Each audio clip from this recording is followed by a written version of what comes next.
28 Şubat'tan yakalamışlar.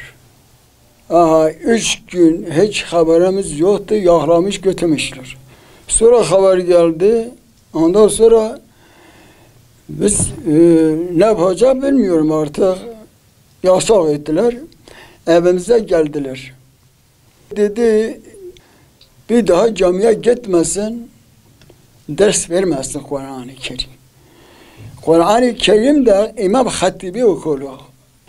O İmam Hatibi okulu devlet açmış, ben açmamışım.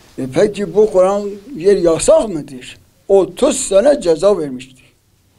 18 senedir cezaevinden. 8 sene cezaevinden. Ben bir ay evlendirdim çocuk, yakalamışlar. Getirmiş cezaevine bırakmışlar.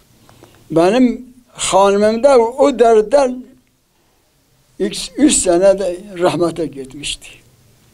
والله رب خدا تنه زانتن سوجي و قرآنه سوجي و نویجه سوجي و جامعه başka Allah biliyordu başka sücü yok.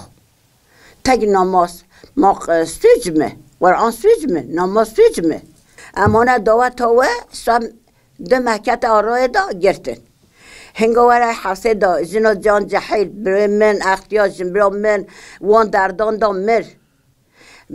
مالا اوه دی و داری گراندن نشیان بچن نشیان بی بچن گناه نه یازق نه وان گنجان همه اختیار بین ما نخانه دا همه جنه وان پچوکه وان بابه وان داوان همه درد کشان همه نخواش کتن همه ورمی بین جارت الله ده اما زیسا سبب توی تو برده